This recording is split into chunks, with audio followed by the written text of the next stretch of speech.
guys, time for a track by track type of talk.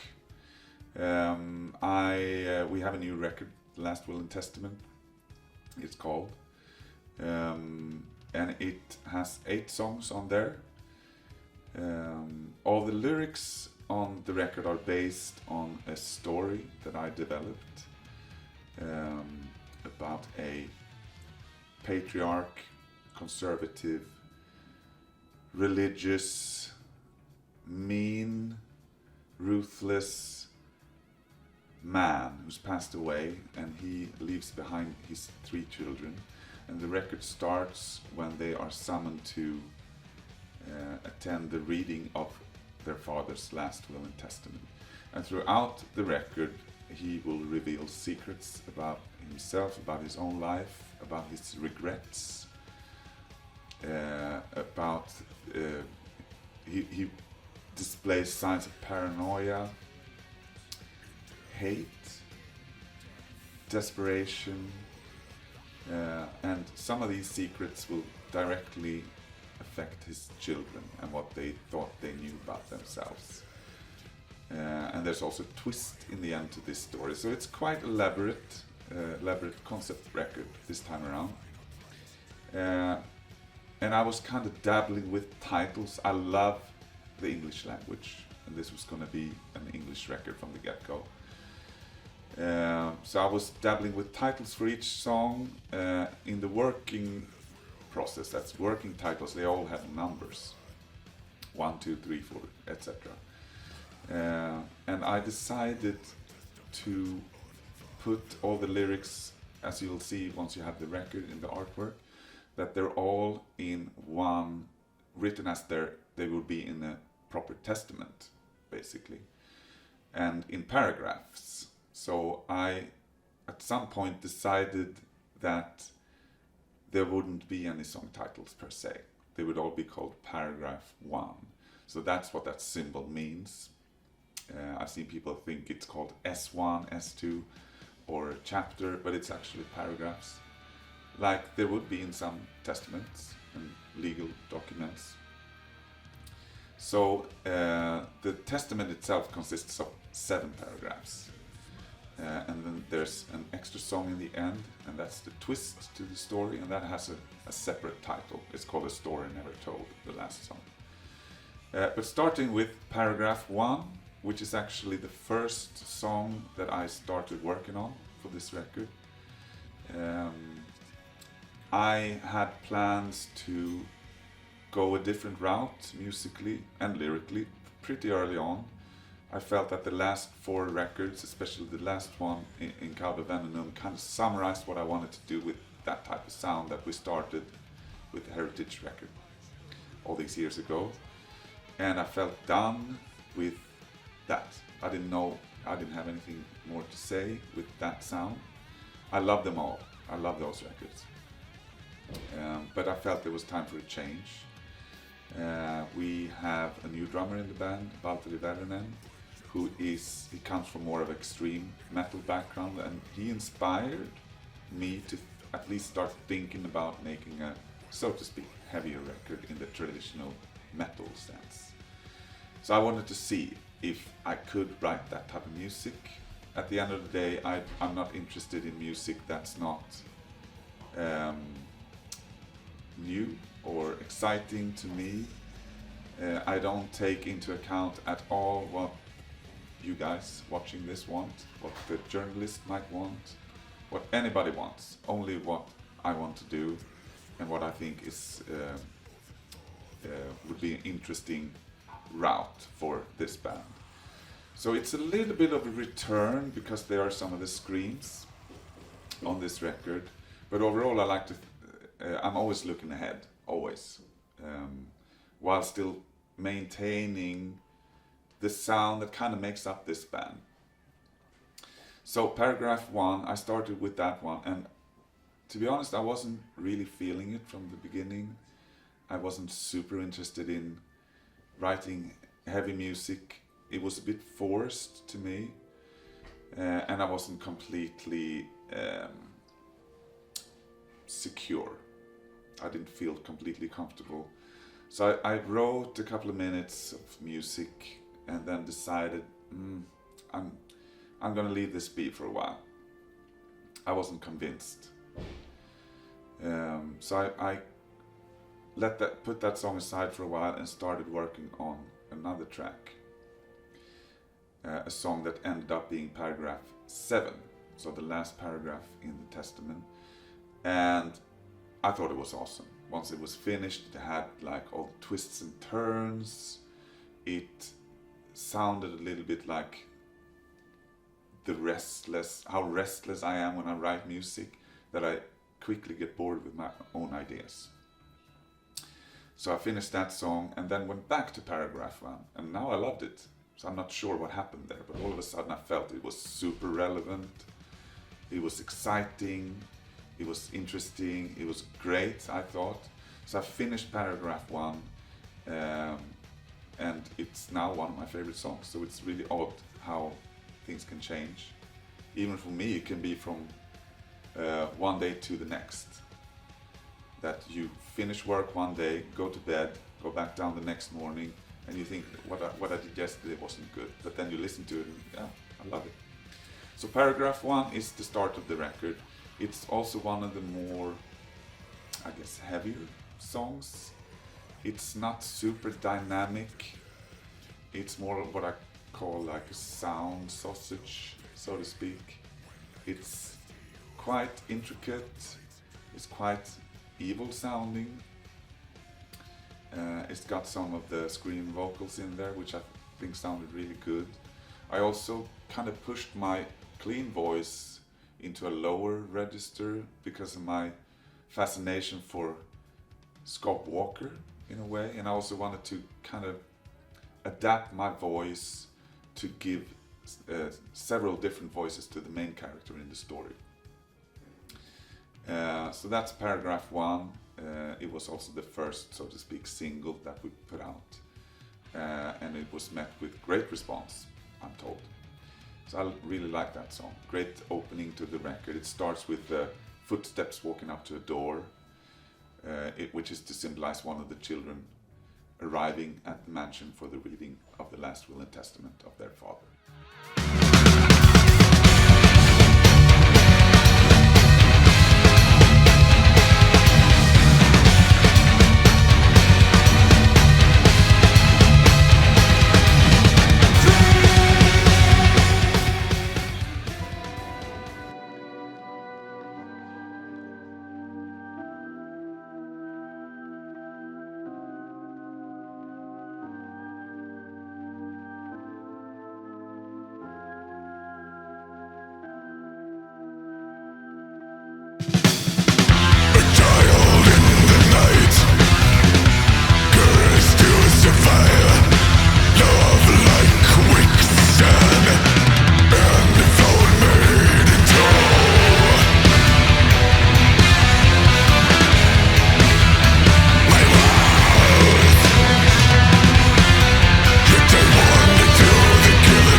the street of her dreams, and on that night I offered set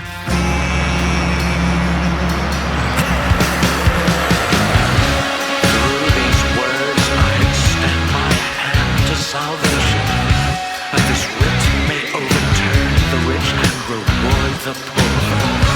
You have learned my blood has flown to clandestine bournes, and I reject predestined wealth in the den of iniquity.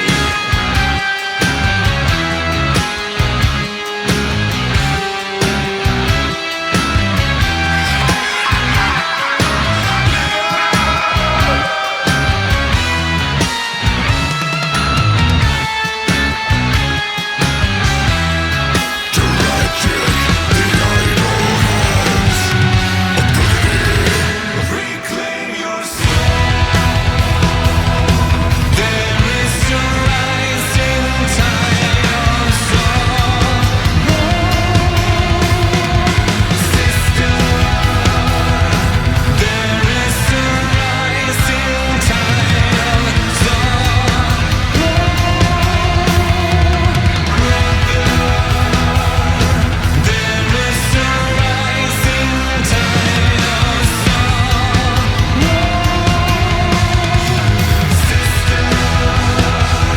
The rise of the waxing sun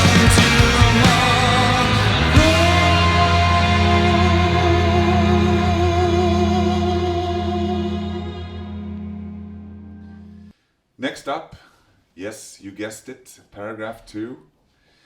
This is one of my favorite songs on this record. I don't really know why, but it has a real cinematic feel. And it also features Ian Anderson from Jethro Tull. He's also on paragraph 1 actually, but he's more, he's taking more space on paragraph 2. His narration, which kind of pops in and out over the course of the record.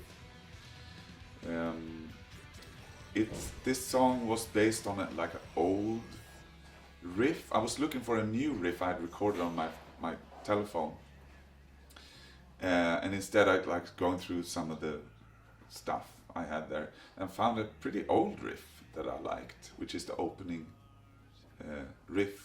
opening sequence to paragraph 2. And I decided to build it from there. And I work so much on instinct when I write music. I somehow hear how a idea can transfer into a continuation. And I can't explain that. It's instinct. It's what I think is cool. It's almost like I'm in a trance when I write music in a way. It sounds very pretentious, I know, but I can't find any other better term to explain it. I don't know why I like the music I do. I don't know why I write the music I do. It just happens. And 14 albums in, I mean, I'm not going to complain. You know, I don't need to be able to explain everything. I just need to feel secure and comfortable and feel that this is something that I find interesting. Song number 2 is at times quite disturbing, at times quite beautiful, maybe, and intense. And like I said, I think it's a centerpiece to the record already at song number 2. It is also connected to song number 1 with this kind of semi-classical piece of music, with some chatter and with some baby cries, which goes straight back to the concept of the record. That's the birth of the youngest daughter in the family. She's the one who eventually inherits everything. The last melody line in that classical piece is also gives away the ending of the record. That melody is the same melody that is used on the last song, Story Never Told, which I thought was a nice touch.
prosperous world.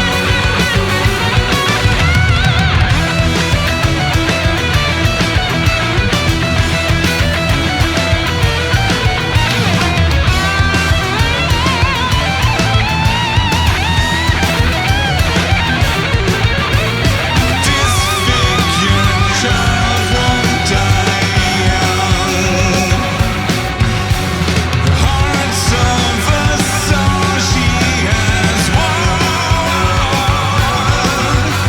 courtesy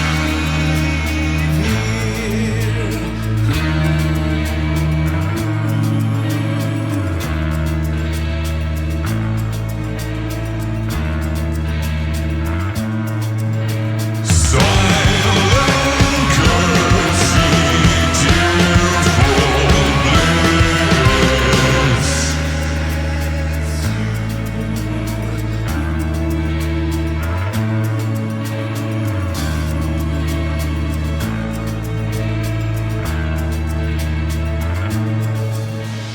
Carnal shame, a secret treaty, the lovers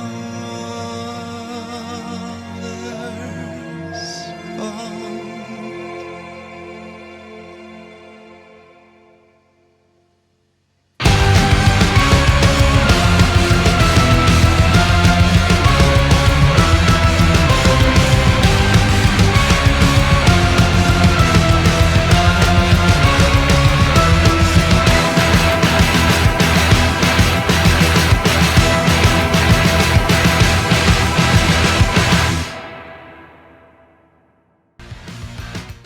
Paragraph 3, which is, I was listening, I can't remember what the song was called, but I'm a big ABBA fan, a big fan of Benny Andersson.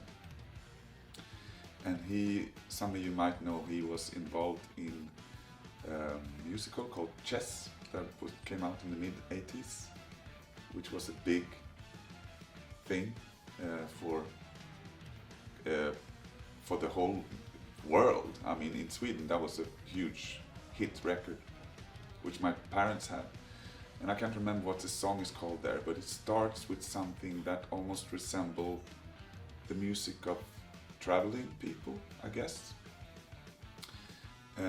Which is something I latched on to and wrote this opening piece, which is very energetic and very rhythmical and strange. There's a music, a pattern that repeats, which I really liked. I don't really understand how I could come up with this piece, but it's one of my proudest moments on the record. I think that opening sequence to paragraph 3. That song doesn't have any of the screaming vocals in it, but it is highly energetic and highly evocative, and I find it quite beautiful, actually, that song. It's also, there's a sequence in that song which is quite brutal. The fastest double bass drums on the record is in that song, and a very, very simple riff which only consists of 2 notes. And I like to have what I call stupid riffs tucked in between these elaborate things, elaborate musical arrangements. I really love very simple, simplistic music, especially if it's, like I said, tucked into like a complex segment. This song is probably resembles the last couple of records more than the other songs on the record. It's pretty brutal song, but it's also beautiful. So I think it's one from the interviews I've done, people who heard the record, it's one of their, a lot of people seem to like this song, pick it as their favorite. Disfigured child won't die young. The hearts of us all she has won.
Paragraph 4 is a bit of an oddball song. Again, just written by instinct.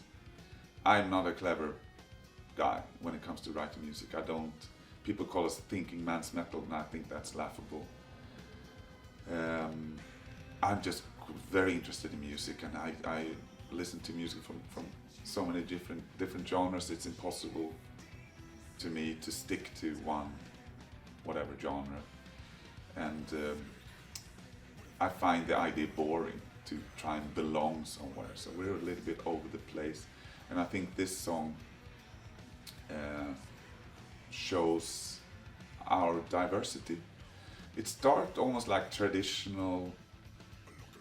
Actually, the start of this song is something called, I was inspired by something called 12-note music, which I think is a classical term where you're supposed to play 12 notes and you cannot repeat a note twice. You have to do a separate note. And it's also like, it's very artistic and almost like a pretentious way of thinking. But I heard some of that music by classical pianists playing. I think it's called 12-note music. And it sounds wicked. It sounds evil. It sounds really strange. So that inspired that initial guitar thing. And there's like a mellotron thing in the beginning. It just sounds odd. Like it doesn't fit in, almost like a freeform jazz solo or something like that. But it quickly kind of lands in a almost traditional metal thing with the call and response type vocal,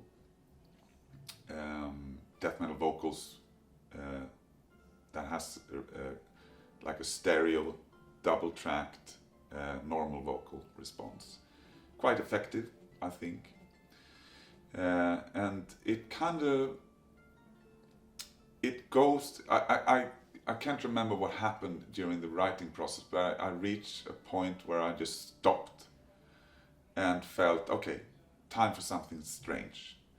And I gravitated for some reason towards the harp.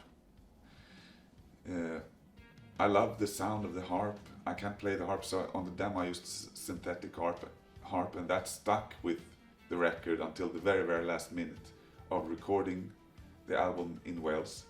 Because when we record, we gradually exchanged all these synthetic sounds.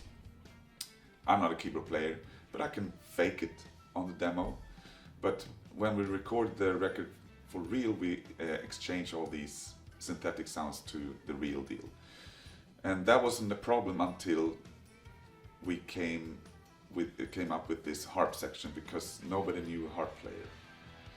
And it was odd in a way. We were discussing this in the studio, what we're going to do with the harp section. I asked Dave Stewart, who recorded the strings that I've written with like 22 real string players. Do you know a harp player? And he's like, no, but I got a good sounding digital synthetic harp. And I was like, well, I got one too, but I do want the real deal. And a few minutes later, I was having a cup of coffee and I was reading the Swedish news. And there was an article about a Swedish harp player. Just a small thing, a small interview. Her name is Mia. I think her name is Mia. And she has a company called Harpkonst, which basically translates into harp art.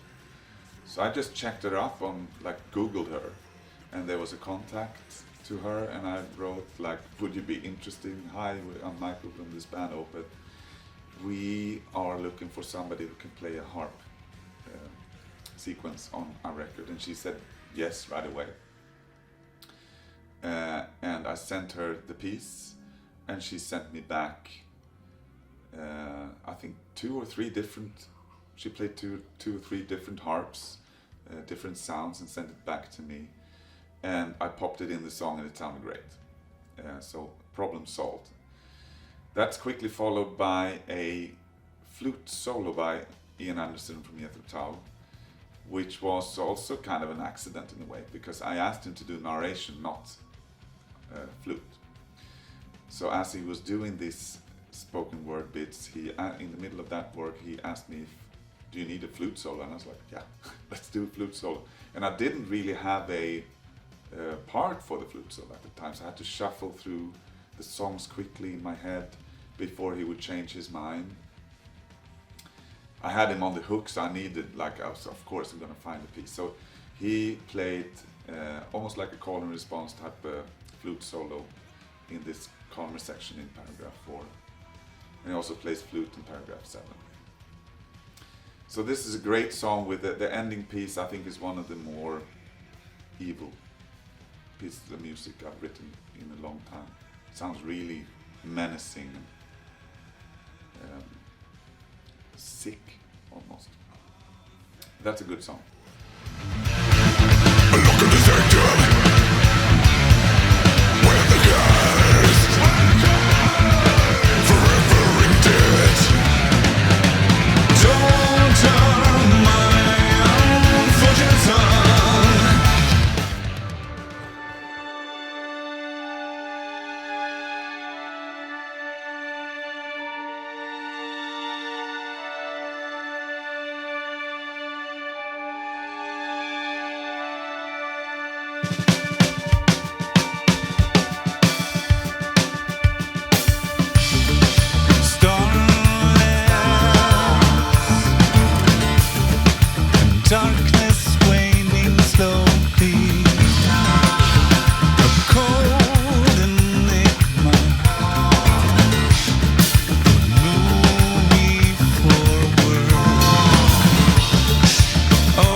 Paragraph 5 is one of the last songs I wrote where I felt like I had the record in my pocket, and that kind of allowed me to stretch myself musically. The centerpiece of that song is almost like a Middle Eastern sounding thing. I always, since I was kind of remember, been interested in music from the Middle East, especially if it's like an interpretation by a Western rock band.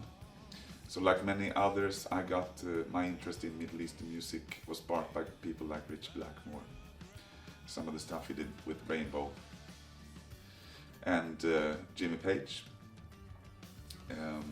So that's always been a kind of constant thing in Opeth ever since the first record.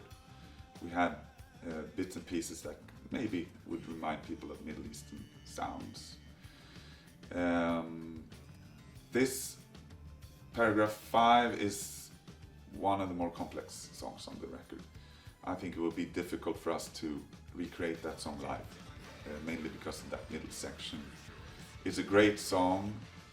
Again, I pushed my vocals down to Scott Walker territory, like that baritone type of thing, almost David Bowie-esque, without comparing myself to my idols. Quite evocative song, quite happening song. Like I said, I felt the freedom to experiment, maybe a little bit more with some new sounds. It's very dynamic, this song.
Song number 6, paragraph 6, is a song that we were all afraid of to record. Everybody was intimidated by that song because it starts very, very simple with 3 major chords. I don't know why I like those chords, but I came up with a melody that plays over these chords that make it sound more Opeth, I guess. I'm a fan of normal chords, normal music as well, but so I started this song in a very traditional, normal way, and I kept the same beat, the same tempo for the whole song, even if I knew that I was going to run into trouble at some point, because some parts felt like they went too slow and other parts felt like they went too fast. But that kind of became a thing with that song, to not lower or raise the tempo. So as a result, it's almost like a drug rush, this song, like an upper, you know, you take uppers or whatever. I'm not a drug person myself, but I imagine that's what it feels like when I listen to this song. It's almost like we're doing drugs as we're recording this song, because it gradually becomes more and more fast, more and more insane. It's very melodic still, but it's just like, you know, just thinking of this song causes me stress. And like I said, I'm not the only one in the band. It's a very, very complex song, very difficult to play. I figure at some point, like, we're not going to be able to bring justice to this composition. It's simply too complex. But it worked, and especially for Valtteri, this is a super, super difficult song. But being Valtteri, he nailed it in one take. Great song. The ending, I wanted, like, also with this song, I have to say, since it's so intense, I felt there was a need for the last segment in that song for a breather. So it's super intense, it builds up, and then you have the ending, which is me playing like a slow hand type of guitar solo. It's blissful, beautiful, and calm. It's like you can exhale, you know. Lovely, lovely song. Weird, odd, but lovely.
Paragraph 7, like I said, it's the first song I completed for the record. And it's more kind of slow stoner rocky kind of riff-based song. Again, Ian Anderson is heavily featured doing the narration here, and also plays some flute on this song. It was just something about this song that I immediately liked. It's also the first song that I sent out to the boys in the band. Still to this day, I think it has it kind of sucks you in, this song. It's not particularly fast, it's not particularly difficult to play. It's got multi-track vocal harmonies which are difficult, and it's the first time that everybody in the band is featured on vocals. So I had Martin Mendes sing on the Opeth record for the first time, Valtteri of course, Joachim has sang on the previous Opeth records, and same with Fredrik. So there's a middle piece in that section which multi-tracked harmonies on the vocals, and the song also kind of ends with a multi-track vocal thing. This wraps up the testament, the concept story of the record, which these 7 songs, these 7 paragraphs, makes for a very, very intense listen.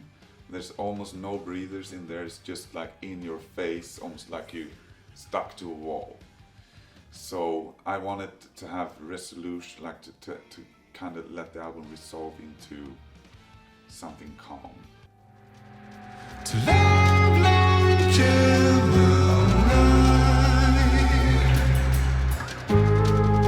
As part of paragraph 7, I bestow upon you both a number of artifacts of immense personal value to me.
So, which brings us into A Story Never Told, which is lyrically the concept, the twist of the concept.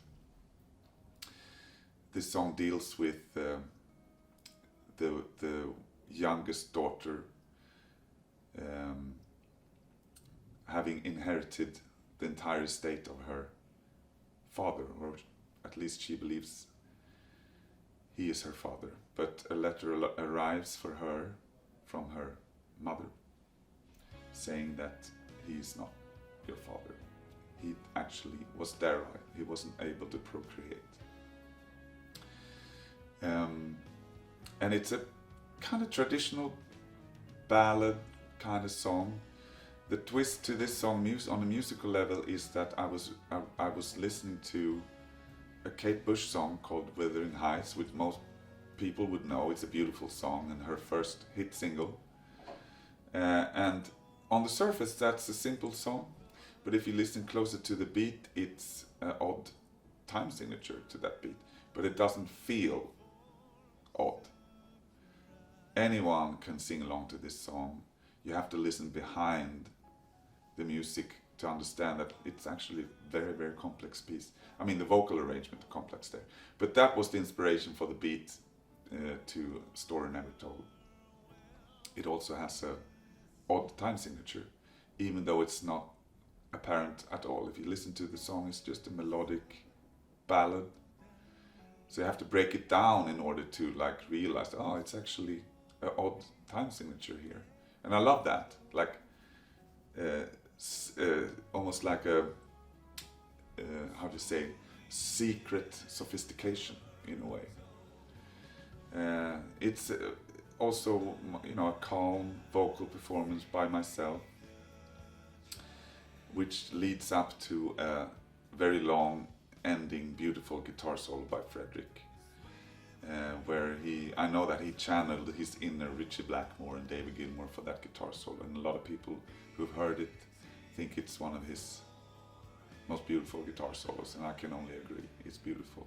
And it also wraps up the album in a semi-positive way. Yeah, it has that longing type of feeling, so when everything goes quiet and the record's over, it's silent, it provides me with a longing, hopefully a longing to hear it again.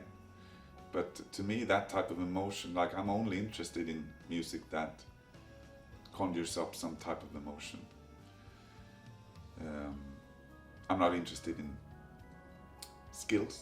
I mean, some skills are required to be in this band, I guess, but ultimately, at the end of the day, if you don't feel anything, it's not really interesting to me. So that's the purpose of this song, to provide a different type of feeling than the previous 7 paragraphs.